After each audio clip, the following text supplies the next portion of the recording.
Welcome to the Femsplainers. I'm Danielle Crittenden, and welcome to our special Mother's Day episode. Now, I had a very, I want to say, thoughtful, civilized podcast planned about mothers and this difficult year we've had and the mothers we've lost. And as I was, getting this together, out of the blue, I got this email from Sandra Tsing Loh. Of course, we all love Sandra, and she was on last summer with with her new book, Mad Woman in the Roomba. But just out of the blue, I got this. It was a sort of email that you think somebody maybe wrote either really drunk or at 3 a.m, hit send, and you're sort of like, maybe you shouldn't have sent that. It was just on fire, but it was hilarious. And it was about a reaction to an op-ed in the New York Times by the head of Planned Parenthood talking about rejecting Margaret Sanger, and it had all kinds of other things. And so I just said, Sandra, you just need to come on and vent onto the program. So Sandra is joining me up the top of the podcast in the cocktail segment, as it were. But I also, given your whole comedic legacy of writing about motherhood and Roombas and women going mad domestically, I thought you would also have many interesting views on Mother's Day itself. So welcome, Sandra. I'm so glad to have you back. You're so kind to have me on. And I think that this has been certainly a year in the pandemic when we're home. And I think especially, I have to say, amongst women my age, of women who weren't born yesterday, and our voices have been somehow relegated to the side, where we will, the only relief is to type each other emails or find someone who will at least say, you're not nuts, or at least go, well, you're nuts, but that was relatively entertaining reading that. And I have to say, quite honestly, candidly, it's like, I think I found the last 3 months trying to go off the actual day drinking. And unfortunately, I was sober when I typed that. So you can only imagine how bad it is. Where I stopped reading, I'm going to say, newspapers, particularly the New York Times, which is flung onto my bed every morning by my partner, where I just fold it to the crossword and I do the Ken and the star puzzles. I've gotten really good at those because I can get really irate and incensed at how coverage is happening now this particular time. I'm a Democrat, so liberal left politics, that used to be my bailiwick. And now so many upside down things are occurring that I just get agita in the middle of the day. And of course, I was telling a friend, I was like, I've been feeling a lot better since I'm not reading the New York Times. He said, well, don't read this. And he sent me a text. And I go, oh, no. So this was an op-ed by the head of Planned Parenthood in the Sunday op-ed. Yeah. And I think for me, I've known already in deep culture land that I've already been exposed to the political correctness of deep in theater, deep in art, and how we're stepping around and making everything about sort of a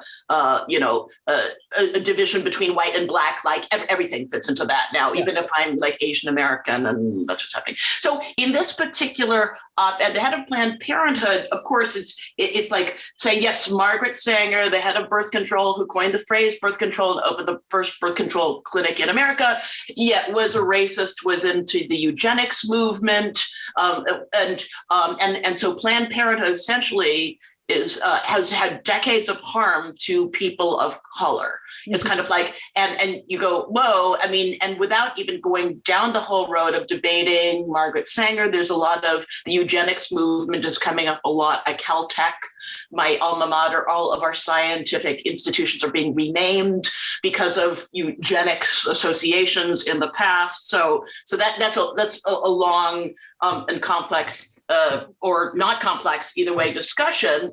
But there was that to open with that, which immediately I'm always figuring out, am I on the right or the left? And I thought Planned Parenthood is basically a good thing. Birth control, women's right to choose is a good thing. And now you're equating this with racism, giving a lot of fuel to the right. I mean, Herman Cain and Ben Carson both had a similar take on it. So I'm going, where are we standing now? Which side am I on? But I think the two other things that really bothered me about this is that now phrases like women's rights and women's health, I'm doing this on YouTube, so I'm doing the big air Yeah, quotes. she's doing the big quote marks. They are in quotes. It's almost a derisive term because to say women's health is to exclude non-binary and trans people. Right. So just by saying, and that the term woman is, de facto historically been subtly assumed to be white women. So you can't even say you're a woman. You have to be a woman-exon, because even to say the Helen Reddy, I'm woman, hear me roar, you're oppressing and possibly dehumanizing like a trans person, and so what are we supposed to call ourselves at this point? To go to the eugenics, and I just want to say that Alexis McGill Johnson is the woman who wrote this, the head of Planned Parenthood. To be fair, I always found it kind of creepy that they celebrated Margaret Sanger because, she did, especially by modern standards, have what we would call very problematic views on, on people of color, on eliminating the weak, of speaking to Nazi rallies. And I always thought it was actually quite sinister that they would celebrate her and, give awards out in her name. So it wasn't surprising to me it's amazing it took this long for, I guess, Planned Parenthood was so taboo to criticize, in the mainstream. Like you could never criticize Planned Parenthood.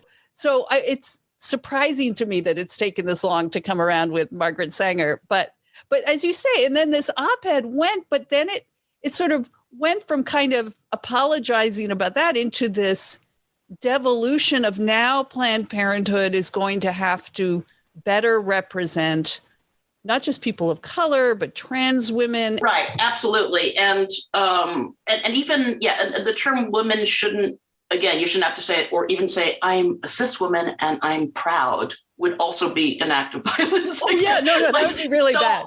So, there's that. And I think that, and instead of women's rights, it's racial justice, now. And to kind of put the dots together is just really complicated when it was originally came out of contraception and trying to conceive just when you, or just have a baby when you want to. Or what is reproduction? Is it wrong, as we're now seeing, is it wrong to say that you can't call it like women's reproduction, let alone women's reproductive rights, which was a phrase, right? Because that excludes those without uteruses.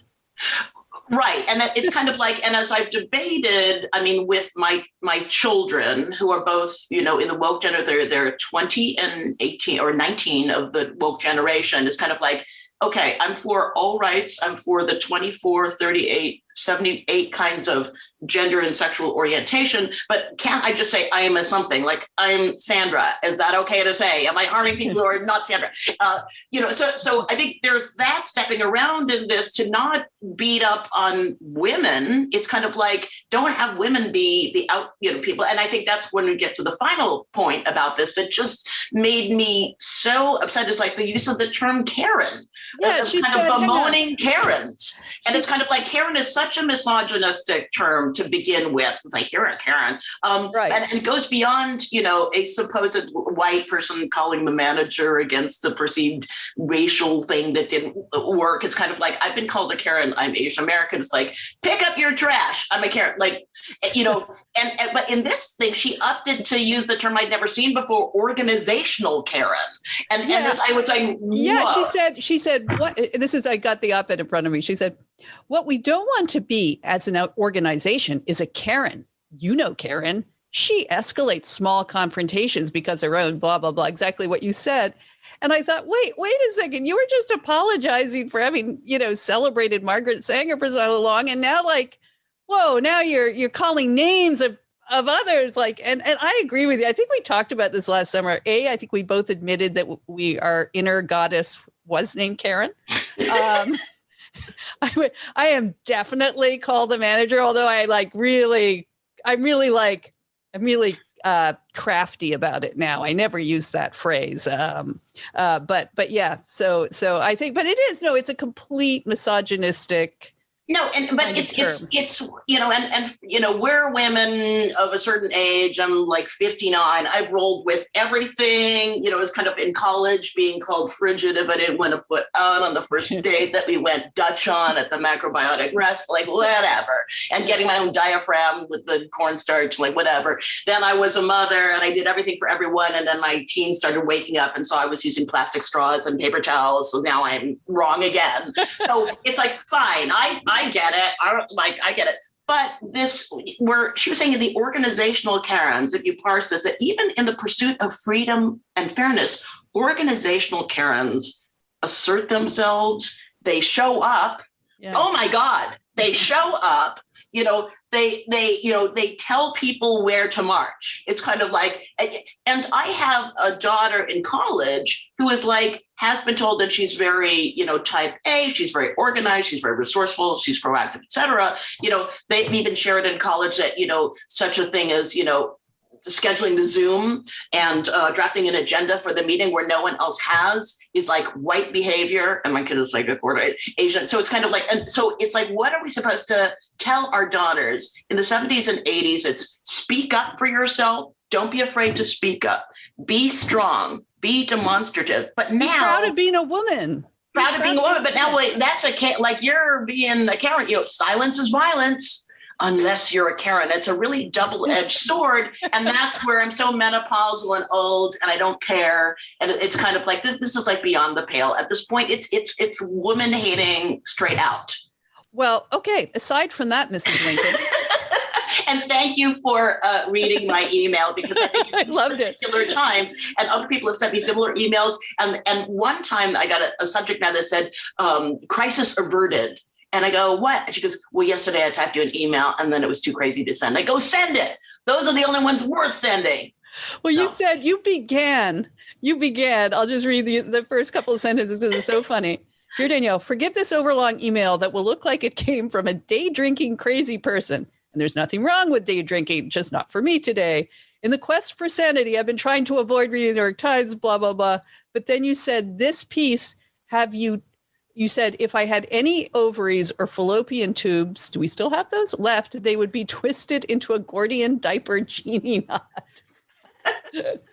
All right. Aside from that, Mrs. Lincoln. So Mother's Day, let's get on a happier theme. No, can we have Mother's Day even anymore? Like that's kind of exclusionary. Oh, hell yes, we're having it. And I would say to celebrate Mother's Day, because I'm not angry all the time. Just occasionally. And I think Mother's Day is always that sort of the most dreaded day of year for mothers when they have to be imprisoned and let the family do some surprise thing, which is either taking them to what they thought was their favorite restaurant and waiting and not have, or let's bring mama the tray of breakfast of omelets they invented. Like I one time got an omelet with oranges in it. Or they go, yay, it's waffles and strawberry whipped cream and champagne. And I'm like going, all carbs. Can't eat any of it.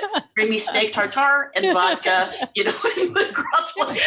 and they tiptoe around. And then often you're watching them. You have to appreciate them for appreciating you. So they sit around, just very and I made, did you notice that I bought you the Splenda? Yes, I did. So it is really just it's often quite a painful day to endure. Well, and don't forget for fathers who are sort of, I always think are skulking around in the background, like looking terrified that, they're sort of trying to be like the director behind the stage, helping the kids with the orange omelets. And then, and seeing the mother like going, oh, thank you. This is lovely, kids. And they're like, do you like it, honey? Yeah. And you're putting it under the bed. Yeah, no, exactly. So it's a painful day. But I think in celebration of mothers, I was like going, should we have a prayer for mothers or a manifesto for mothers or in praise of mothers? So I just do want to say to mothers, they should have their day because, mothers bear the brunt as per the Karen thing. You're not a Karen or own your Karen or Asian American. I'm a Kareen or however you might want to pronounce that. Like we're supposed to thanklessly help everyone always. We are supposed to get corrected. Like I said, when our parents our kids are old enough to realize we're using a paper towel, we're corrected all the time. Mom, don't do that. You're wearing the wrong thing, doing the wrong thing, et cetera, et cetera. And like we said, we're the only unprotected class. It's kind of like everyone can beat up on mothers because when, you know, and I think sometimes, as I will say though, as mothers, and some of the mothers that I've loved the best, and like sometimes as a mother, you have to kick some effing ass. And I do remember, you know, Karen, like when I was on the beach, my kids were toddlers. There's a 4-year-old boy, and you know how bad they are at 4-year-old boys can be. Yes. He throws sand into the face of all the kids. They're crying. The first time you go, no, Jackson, don't do that, or whatever, or Dylan, or Zara. It's like, and then second time, cry even more, little sharper. Kids are now crying and crying. And this kid, I will have little 4-year-old boys look me in the eye, grin, and then do it a third time. And man, if you do it the third time, I would grab that child who's smaller than me. I would put him like a football, and I would look into his face and go, Ethan, if you do that again, I'm going to take you to the cold, cold ocean and put you at the bottom, and you will drown and scream, and no one can hear you. Because when you're that big of a, like, you're really scary. And you know what? They stopped. So there's sometimes where you just have to, you know, as a mother, whatever, if you know, the mother bear, if cubs are being harmed, not even just mine, others, you have to kick ass. And if that's a Karen. No, it used to be called frontier justice. And I found I would do that too, because we are in this world of, you know, especially sitting on the edge of the sandbox. I thought that was like watching the world in a natural state. Like, you saw every type of kid, you saw every type of personality. You saw, like, there was the bully, there was the little builder, there was the, you know, it was, I actually found it fascinating, but there was always that kid, and they're so used to being spoken to, like, Johnny, don't do that, honey, don't kick that kid in the head, honey. We're going to have a timeout. So I would do exactly what you do, because kids will believe anything at that age. And I knew if I touched them, obviously I'd be in trouble, and it's not I shouldn't touch them, but I would go up and whisper something like, well, but you know what ogres do to kids like you? Do you know what they do? And I would just invent some horrible thing, and the kid would totally believe it and be stricken. And that would be the end of it, you know? Well, this happened to be my nephew. So it was a blood relative, and he appears to be quite fine now. Well, but those you can hold upside down. Those are your nephews you can pick up and cart off and say, that's it. You plump them down. But yeah, no, I think if we, you know, we can't admit to this, because we have, you know, people are going to come out of the woodwork and then say, I remember you lady at the sandbox, and I have never gotten over this. And, you know, we'll be canceled. Yeah. We're already canceled. But so so now that your kids are in college, do you still do Mother's Day? Like, here's what I like about Mother's Day. I like mothers getting appreciation. I think it's really sweet that, you know, my mother, very modern person, always felt that Mother's Day should be celebrated. My husband, not so much, not because he didn't appreciate, you know, motherhood, but he felt it was like a Hallmark thing. And, you know, anything that is forced upon you, like Valentine's Day, you know, that it is this kind of frog march through the omelets, the breakfast in bed. But, you know, I'm not averse to a card or some flowers, or I just never want to go to brunch. Mother's Day brunch is a circle of hell, right? Like, the worst. You don't want to go in a restaurant at noon on Mother's Day.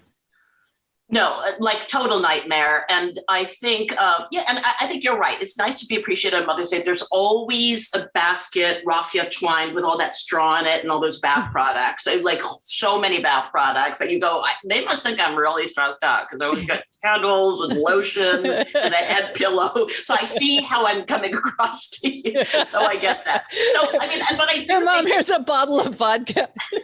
Well, that would be better. Because I was thinking of mothers, aside from, always have to save everything. If mothers ever get together, or organize, like Mothers Against Drunk Driving, which is a great organization, but it's always like they have to be doing something because, society didn't do it. So the mothers got together and they had another project to save the world. So yes, if it's the day to drink vodka, then that is completely fine. And then no one should be worried. I guess that's, or perhaps unless they start typing emails to Danielle Crittenden. I mean, I think I got a gift recently that I just wanted to share in the loveliness of this new era, because certainly we've talked before of kind of like women went through the 70s and 80s, and now our young kids who are millennials or Gen Zs are telling us we're using the wrong pronoun, et cetera, et cetera. And there are certainly people who are not like 80 and above, the grandparents who don't have to deal with this, so they can call any pronoun they want, as long as you send the money. So I was driving to my youngest kid who did make it into college, thank God, and sort of first tuition is paid, first term of tuition. We're driving up on the 5 and I have good coffee. So I finally go, okay, my stomach is settled. I can turn my attention again with full focus and concentration to the pronouns. So I ask my child, non-binary, trans, Tsing, I said, okay, so your friends. Yeah, this is your younger. This is my younger. Say maybe formerly daughter. That would be the dead. Yes, the dead identity. Okay. So as we say, born, like assigned a gender when born, right. Assigned that gender, now is trans presenting. I think slightly male presenting, but but non-binary. So you. What do you can't say he or she then? They. So they, and it turns out many of they're 19, many of their friends who were assigned, a female gender birth are also going by they, except for one of these friends, and some of the boys do too. One of these friends who says, you can call me she, he, they, any of them. And a moment of freedom, and they go, now I'm really confused. I was like, I can't keep up. And so my child said to me, well, Mom, you can also use any pronoun you want. You could be a they if you want. Because I get exhausted with she, especially the pandemic, just keeping my hair cut. It's like too much. So I go, oh, they, but then I just imagine the emails going out and how exhausting it would be for everybody. And then my child though said, I would support you and don't worry about being a problem for other people. It's whatever you want to be. And so, but they did say it really sincerely, of kind of like, you, Mom, you can choose your pronoun, it's fine, and I'm with you. So I go, you would be great. I choose he, because if I'm he instead of a mother, I'm a father. And that's so much better, because as mothers, you get, if you bring the store-bought muffins to the bake sale or whatever, or throw sand in a kid's face or whatever, you're a bad mother. But if a father makes a tuna melt once a year, in the baby Bjorn, it's like, he's fantastic. And I go, I'm a horrible mother, but I'm an amazing father. And I was thinking, like, of the time, for one thing, as a mother, I walk really badly, I dress badly, my hair's bad. And one time I went to the pediatrician to hand over the vaccination slip, the yellow one, to the office staffer, and she slowly takes out a Kleenex and starts wiping it off because it has ants on it. Because my car has ants in it, and so I'm handing medical forms that have ants on it because I'm really that messy. And so that's not what a mother does. But I go, you know what? I would like to be called. I would like to be called your monster. Because I'm so unkempt, but I will protect you. Or like you said with the ogre, it's like you said, I'm your ogre. It's kind of like, if anybody's throwing sand, throwing rocks at you, I will do a football take and I'll hurl them over the fence. Or like I used to say to my kids, if there's a body to be buried, I'll help you bury the body. It's kind of like if you murdered someone, like, so, probably I'll get sued for just saying that. But it's like, I'm your monster, I'll protect you. And I actually found that talk with my trans child very freeing, because they offered that to women and mothers. Choose your pronoun. What does they think? By the way, can I just say, I think we could solve a lot of pronoun issues if we just use the royal we. Yes. Right? Yes. We are not amused. We are not, we are non-binary. But what does she think when you talk about trans issues then in this way, about how they, that there is a legitimate caution or pushback as it's affecting women's rights. What do they say about that, or do you just not get into it? I think for a 19-year-old in kind of their world of figuring out their issues of identity, they're so different than we were growing up. Although I do remember sometimes looking at where I remember, this thing about being in middle school, how awful those 7th grade dances were. Oh. All of us girls danced in a circle. You had a crush on the unavailable motorcycle or football guy who didn't give you the time of day. It was unrequited. That was cool. Where I saw how my children were growing up is like they would dance in circles, all of them, all genders together, wear a unicorn mask. So they would actually come back from their middle school dances having had fun, which was bizarre, which to me is abnormal. But when I think about what girls growing up, I mean, how much fun, to a certain extent, there's a question of how much fun was that anyway, to be a teen girl? I thought it was like awful in every particular way. The boobs, the hips, the whatever, the unrequited this, that, and the other. To a certain extent, I see, because, for me, it's not an abstract problem. It's kind of like these are my children are living in this world. And again, we don't have that thing of like, well, go to summer camp. We're sending you away to summer camp until you get over whatever phase you're in. Right. That just doesn't happen now. So I think,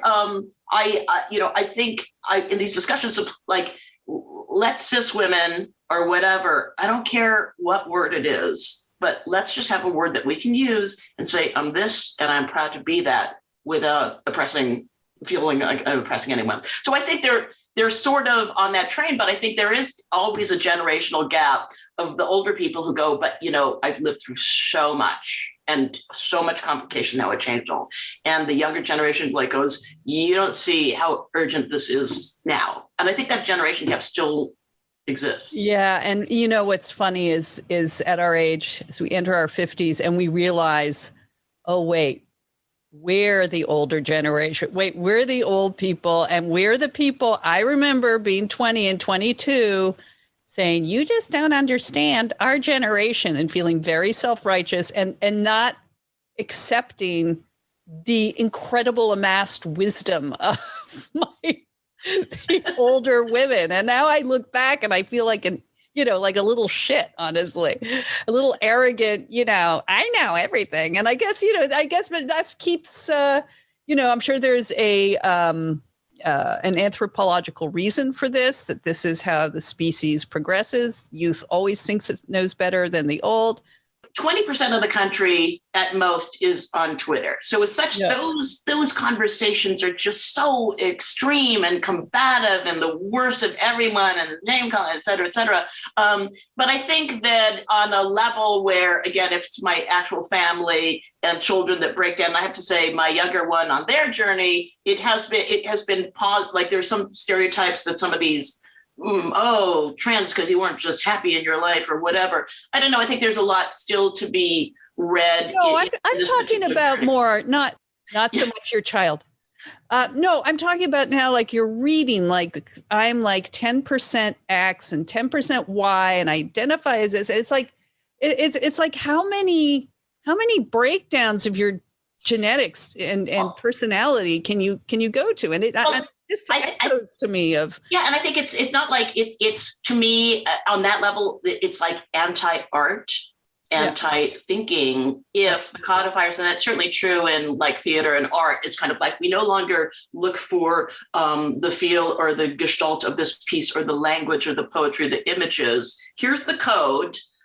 Here's this, only this character may talk about this kind of character. So there's a lot of failure of the imagination. Right. Well, not failure, it's like just you're coding everything and feeling like you've done a job. That's a really dark time that we're in. You've lost, I guess, the universality of human experience. Like you stop seeking what is common and what unites us and sort of the soul of humanity that we can all share from whatever background, from whatever race, whatever nationality. And we are now going to these granular ideas of identity that, and that we're getting to the point where novels, you and I wrote a novel in which the heroine is called Karen. And, Your Karen would have to be Asian, and my Karen would be the typical Karen, which would be white and middle-aged. You know what? We that's it. That's all we can write about in our lives. Like we can't even project, you know, any other type of character. I do find it, like, without becoming hysterical, sinister. But as we saw with our own youth, this too shall pass, I assume. But yes. And in the end, for women on this Mother's Day, it's like, don't be ashamed of being a woman. She, hers with pride. Right. Because this too shall pass. And not to be, I think I've really had it with, women's rights. I guess you're a woman or mother, because, and again, that's the legacy of what I was taught in the 70s and 80s. Stand up for yourself. Don't be afraid to speak out, et cetera, and our bodies ourselves, even though my body's a little saggy, very saggy at this point. That's a gift from mothers. It's them body, themselves. I don't know. We bodies, we selves. I love the royal we. I'm going to this Mother's Day stand up and say no brunch. No brunch. No bottomless mimosas. No noisy restaurants. Although I guess, that's been one upside of the pandemic is like even vaccinated. I've gone to a couple of restaurants. I very recently did my first indoor dining, but it was still very spread out. And you think, oh my God, it's quiet. It's quiet. Going to these restaurants that are quiet. And that's all about to go. But yeah, so brunch may be, it's coming back this Mother's Day, there'll be brunches again. So there'll be brunches, but to say no brunch. Nope. Right. And I think the thing is, I will not be available to appreciate you appreciating me. I just may be in bed, and that's your gift. Yeah, just don't come in. Like a do not disturb. Bring me a coffee. Go away. Thank you. I love you, kids. I love you. Bye. All right, Sandra. Well, thank you so much for coming on. Thank you for venting. I love your venting. Don't hesitate to vent in emails anytime, because that was just like great reading. So thank you. Grandpa Simpson, the night watchman at the Cranberry Silo, like to call it his grandma. So anyway, a pleasure. I love the podcast always. Thank you. And, thank you. We love having you on. Happy Mother's Day. Happy Mother's Day. By now, you've probably heard me talk about Prose, the world's most personalized hair care. Well, I want to share a few updates since using the custom formulas Prose sent me. Actually, full disclosure, I ran out of my personalized Prose shampoo because I forgot to reorder.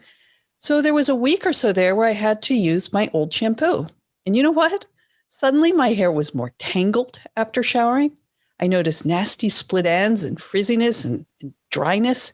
And gone was the silky damp hair, beautifully conditioned, that I'd grown used to using my Prose hair products. That's because Prose knows there is more to you than just your hair type. Prose has given over 1 million consultations with their in-depth hair quiz, which is how I got started. But Prose didn't just want to know my hair type or age, but also what zip code did I live in? What was my diet like? Because all of these random factors contribute to your hair's health. With their algorithm and over 50 billion formula combinations, Prose determines a unique blend of ingredients to treat your exact concerns. Prose also has a review and refine feature. Lets me tweak my formulas for any reasons, like if I were to change address or my hair color or even my diet. So if you're not 100% positive Prose is the best hair care you've had, they will take the products back, no question asked. Prose is the healthy hair regimen with your name all over it. Literally, my shampoo has my name on it. So take your free in-depth hair quiz and get 15% off your first order today. Go to prose.com/femsplain. That's prose.com/femsplain for your free in-depth hair quiz and 15% off. Okay, so that was fun. But now we're going to get a bit more sober, as it were. As we know, this past year has been a tough one for the entire world. And we know that mothers in particular have shouldered a lot of the burden of being quarantined, managing our children's online schooling, caring for our loved ones and even our own mothers and for ourselves. And many have lost their mothers or grandmothers to COVID. So I was interested when a publisher reached out to me about a new book called Mothers Don't Have Time To, a quarantine anthology. Its editor is Zibby Owens. Yes, that's Zibby with a Z. And she's a writer and mother of 4 in New York City. She also describes herself as a literary advocate and the creator and host of the award-winning literary podcast, Moms Don't Have Time to Read Books. But what fascinated me was Zibby's own story of the losses she endured this past year and how she channeled that loss into creating a journal that would help other mothers get through this difficult time by sharing their stories in quarantine.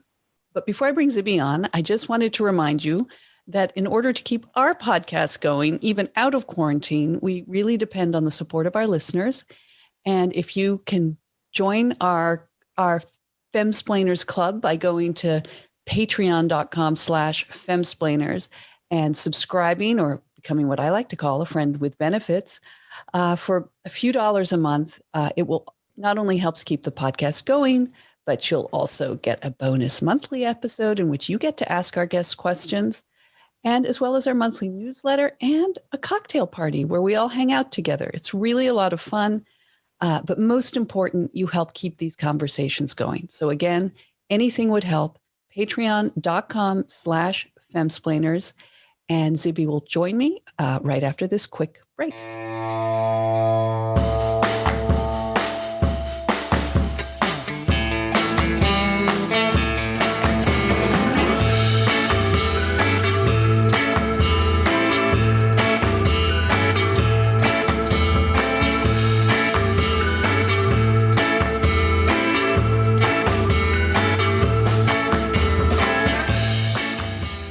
Zibby, welcome to the Femsplainers. Thanks so much for having me. Well, I'm just so impressed to see you. Of course, I can see you because we're doing this over Zoom, sitting still. Like when I read your biography and what you were doing, and of course, reading in the book, the things you were doing, I mean, you are one of those women who, like other women say, I don't know how she does it. Like you have 4 children and you never seem to sit still except maybe for this second. I do sit still a lot. I sit still too much. My fingers are flying on the keyboard, but my body is still. Well, I was so interested in this anthology, and of course, your background. I like this whole concept. I guess your brand, Mothers Don't Have Time To ... Tell us a little bit about that and what drove you to launch this. It was pretty accidental, the whole thing, to be honest. I've always loved to read, and I've been a huge reader since I could read, and I've always loved to write.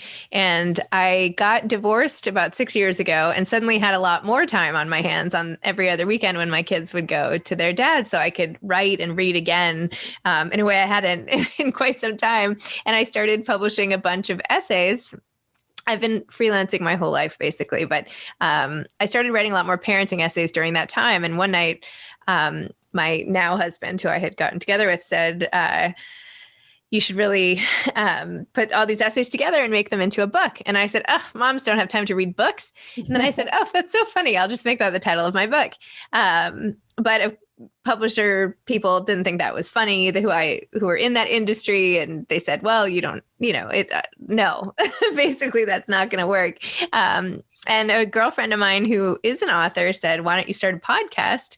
And when I thought about what I should do for my podcast, my first thought was to read out loud all the many essays and articles I would rip out from magazines and newspapers, or sections of books that I love or that I would recommend to people all the time. But when I found out that was basically illegal, I changed the plan to just interviewing authors. But it was such a lark. I mean, I was like, I knew maybe 3 or 4 authors. But I said, you know what, I'll just try it. I mean, let me see what happens. And this is what happened. And now I went from, through this almost viral, contagious network of authors recommending me to friends, and friends hearing I was doing the podcast and saying, well, I know an author. I mean, most people, I live in New York City, and I feel like most people know one author. So I started getting all these suggestions, and before I knew it, the publicist that all like discovered my little show, and then the show grew and I had great guests. And now I've just expanded the one show into this whole sort of enterprise with I have 4 podcasts right now and 2 anthologies and 2 children's books coming out. And I've expanded into like 6 different line extensions. And I know it's like crazy, but I'm just sort of riding it because it's so fun. So that's what I'm doing. Well, I just, as an aside, I wanted to say that one of the only reasons I've ever sort of considered divorce was this idea that you get weekends off occasionally. It is a perk. And they were Although little. It's sad. It's very, sometimes it's okay, but it's been years and, I still cry. I still cry most weekends when I say goodbye. It's hard, but yes, but then I sleep and that feels better. As you point out. All right. So you've got now this vast enterprise and then you're in New York City and COVID hits, of course, and New York is pretty much ground zero for the United States for COVID, where we first started seeing the horrible stories. So tell us a little bit of your reaction. I mean, and how you coped, because you did have all these plates spinning, and then you just write very movingly about feeling so helpless. Yeah. At the time I was doing my one podcast, Moms Don't Have Time to Read Books. And I was doing a lot of live events in my apartment here in New York. And I would just open it up like a live salon and have friends or friends of friends over. And all of that obviously stopped. When COVID hit, we were fortunate enough to have a place outside the city to sort of escape to, where we stayed for many months. And once I got the kids out there and settled, and of course, like we packed for 2 weeks because I was like, we might even be gone for 2 weeks, Little did I know. So yes, we settled in, and I was like, what about all the authors? Because for 2 whole years, I'd been interviewing authors about the books they had coming out and their journeys to publication and how long had it taken. And like, that was my frame of reference. That's what I was doing every day. So obviously, my heart went out to everyone. And, book publishing is just one small area. But it was an area where I thought I could make a difference and help, as opposed to just sit with the feeling of helplessness as the world came, spinning out of control. So yeah, I got there. I was on the trampoline with my kids and I was like, you know what? I'm going to start a live show. And instead of being super picky the way I am with my podcast, anyone who needs a spot to talk about their new book can just come on my show and I'll help. So that's what I did. So for the first 2 months, I would say, of the pandemic, every 5 days a week at 11, I had my live show, and I would have usually 4 authors on, sometimes more, and we would talk about their books. And I started a virtual book club because people who had been going to my salons were like, we miss your salons. Why don't you do this virtually? So I started doing those things. And also this online magazine website, which had been in development before the pandemic. It wasn't scheduled to launch for some time, but these essays that I had commissioned authors to do back in January, I ended up releasing as this magazine called We Found Time during the pandemic. And then after, in September, I took all those essays and made them into the anthology. So I never really intended to assemble an anthology either. Well, that's one of the losses. I mean, we're just going to be tallying the losses for some time of what happened during the pandemic. But, not at the forefront of everybody's mind are the people in the arts. Like, we're very aware of, first of all, the incredible work the emergency staff, the hospital staffs have been doing. But, Broadway has been shuttered, movies have stopped operation, and authors who had all these books coming out and really depend on these kind of live events and launches to get their book noticed, that shut down too. Although I do remember there was Jack Welch, who, the sort of titan of industry, who he had his huge biography coming out, and its publishing date, and there was all this press, and there was going to be a big party, and it happened on 9/11. and it was never heard from again. So you've kind of served as this rescue operation for authors, which is wonderful. But tell us also about, you had some really astonishing losses during COVID too. Yes, I did. Unfortunately, my husband's grandmother first passed away, and then she gave COVID before she knew she had it to Kyle's mother, Susan, who was 63 and in totally fine health, like had just recently been in a new relationship and was like starting a whole new phase of her life, and such a giving, awesome woman. Anyway, she ended up with this horrific case of COVID and was in the hospital for 6 weeks.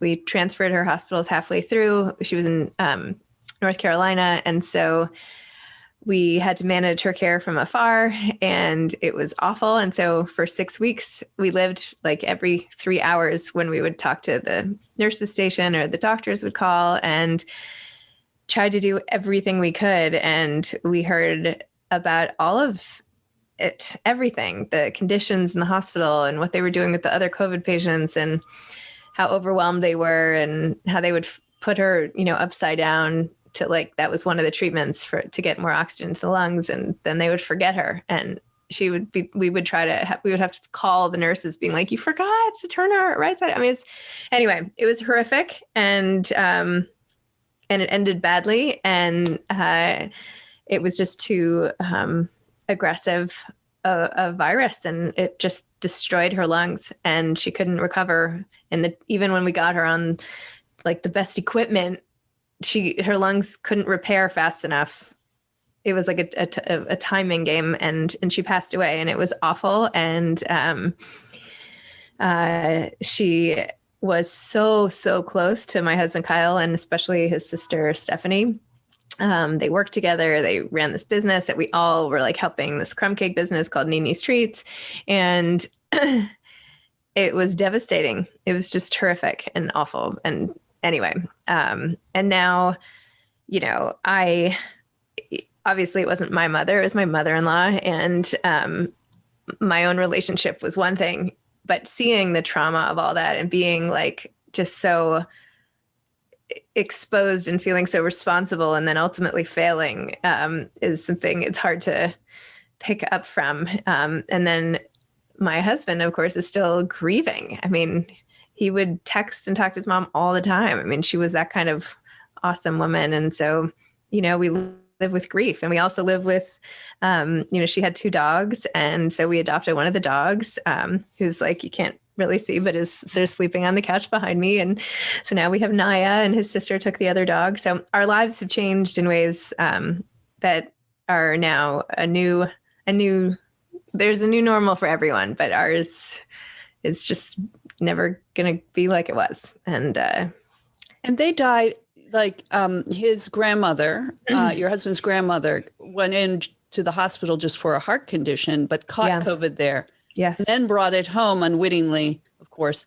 And then as you say, your mother-in-law caught it. How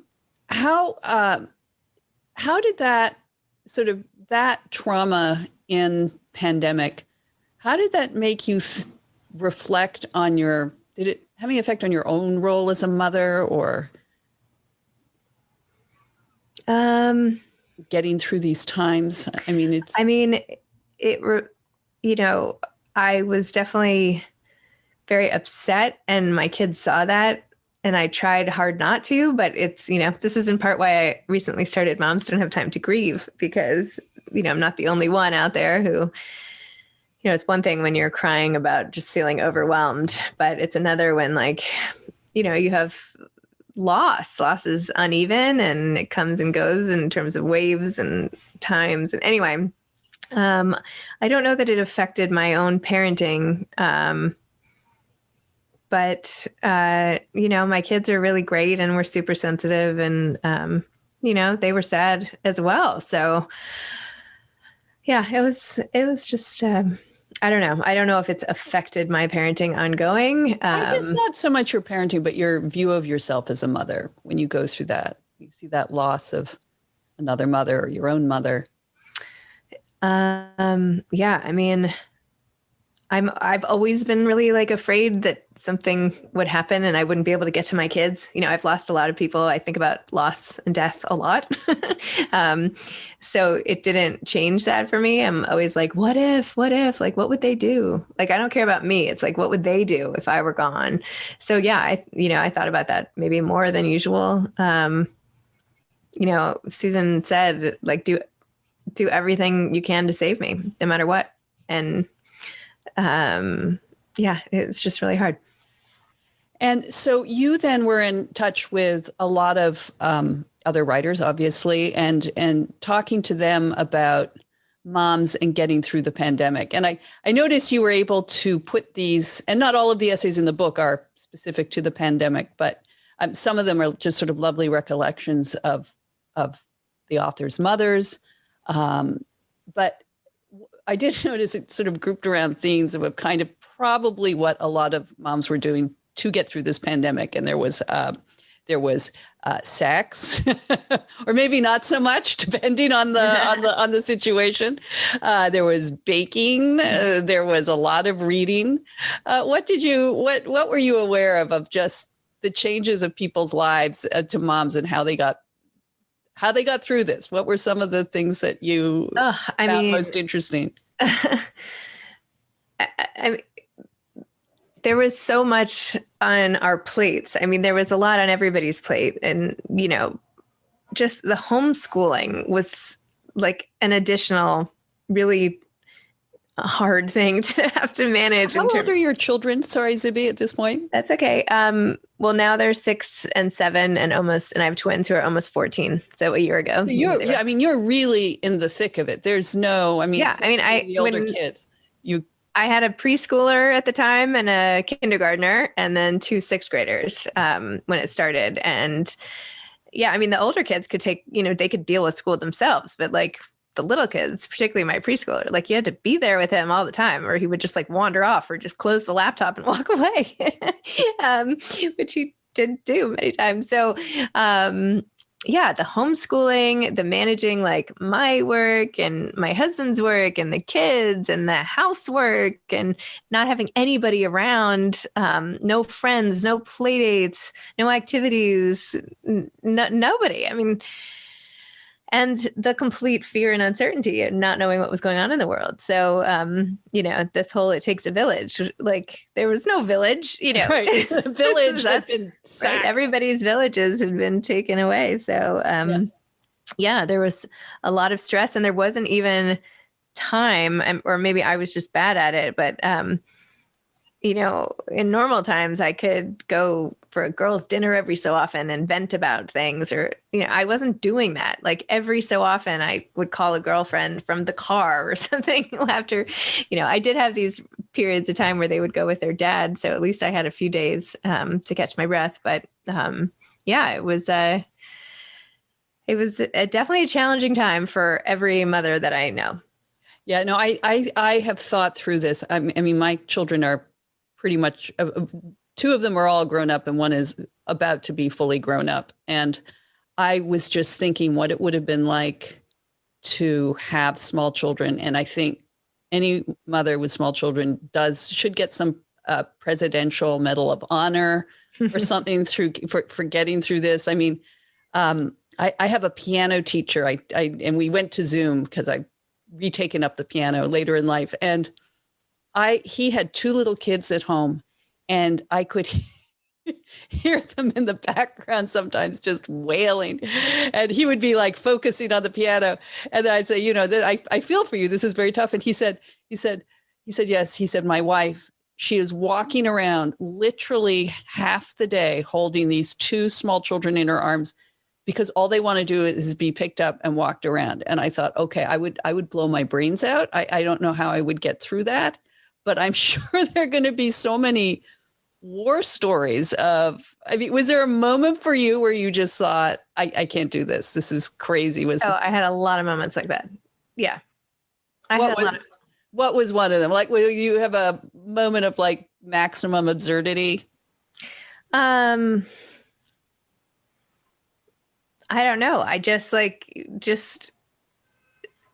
some days I got to a point where something like somebody didn't want grilled cheese, or they changed their mind about what food they liked, or, they didn't have the kind of milk. It's all these little stupid things. And I just remember one time, and this is before anybody got sick, just like going into the bathroom and like slamming the door and like hiding behind the tub on the floor and just like crying and being like, I don't know if I can do that. Like, I don't know if I can do this anymore. Like, how long is this going to go on for? And just feeling so hopeless. I mean, it just was like endless. But then again, I was so in such a privileged position that I didn't have to worry about, getting the next meal on the table. I was, I'm so fortunate in so many ways. So I feel even bad complaining about what it was like at that time, when I know it was so much harder for other people. But there was just, it was tough. Do you have, I mean, there's going to be a lot of fallout, obviously, for kids and schooling and education, and that's, again, something we're going to be unpacking for years to come. How did your children, do you think, cope in the absence of schooling, even with online schooling? Like, what changes or did you see come over them? Or do you feel that it's going to have any long-term effects on their learning? I think that they view, especially my little kids, think school is like optional. My big kids, like, no way. Like, you just didn't miss school. But my little kids are like, can we just be remote today? And I'm like, it doesn't work that way. You're like, no, you can't be remote if you feel like it, So there's that. I think in general, now schools are back up to normal running. I mean, still with COVID protocols, but, I think they regressed a little bit. Being home and, but I think they'll be okay. I think they're going to be okay. And has this pandemic experience, I mean, looking forward to a more normal world, does this change how you're going to mother? Like, do you think it's changed motherhood for you in any way, or the minute, like, as you say, schools, especially in New York, are reopening, just going to go straight back to normal, and this will seem like a strange dream in retrospect? No, I don't think things will go back to the way they were. I don't. I think that we were all like running around so much before without even realizing it, all these different activities. And I think we've all really valued time together. And we don't have to do like travel baseball or all these things. Like, it's all optional. So I don't know. I feel that we've all committed to that. We all really like spending time together, and we don't have to rush around and run to as many places. And, I've gotten very used to not having to go to meetings or like board meetings at night, or,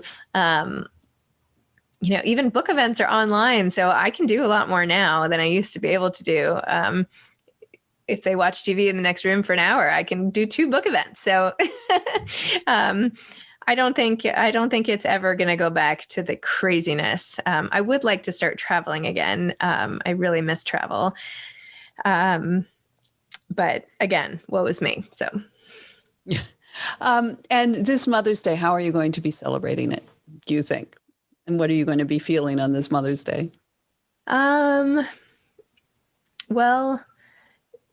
I am not going to have my kids this year because they'll be with their dad. So we're going to do an early celebration. And this year, wow, that's brutal. You can't even change the weekends for Mother's Day, or... No. Sometimes it's just the way it fell. It's not. It's a long story. We have so many reasons why we do different weekends, and it always ends up falling that I don't have them on Mother's Day, but not always, but often. And sometimes we get to do like a breakfast and then they go back, but that's also really hard. So I think actually we're going to try to go see my brother and his wife and be with my nieces and nephews, and just see a lot of friends and relax. And yeah, I mean, I'm happy. I'm excited to honor like the women who have been there for me, not just me and my motherhood, but my own mother and my stepmother-in-law and my, my sister-in-law and all the other women who are just really awesome. And my girlfriends. I mean, I really feel like Mother's Day is not just about my family. It's so much about the women I love in my life almost. So I'm hoping I can honor them in some way. And of course, those mothers and grandmothers that we've lost this past year. And yes. Well, Zibby, thank you so much for coming on the podcast. I really appreciated it. And good luck with everything and with the anthology. And yeah, it's going to make an interesting historical document when you look back on some of the stories in there that, how we got through this. It's amazing. I agree. Well, thank you. I really appreciate you having me on your show. Well, thank you and happy Mother's Day. Thank you. You too. Take care. Bye-bye.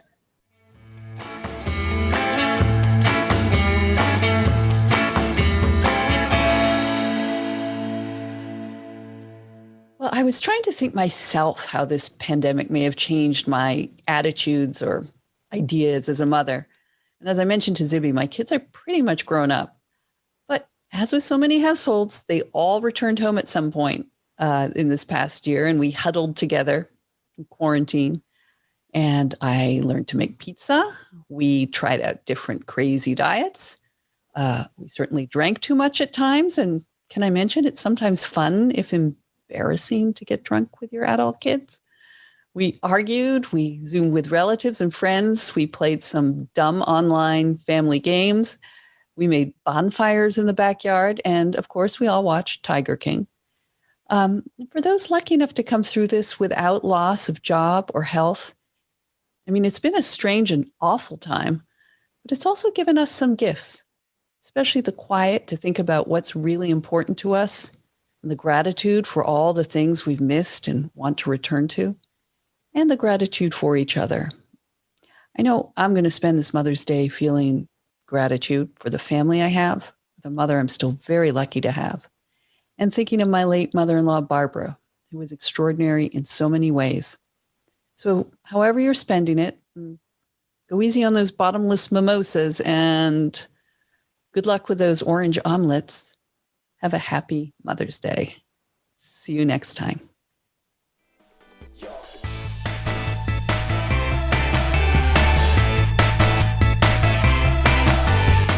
The Femsplainers is a weekly podcast carried on the Ricochet Network and available pretty much on every podcast platform.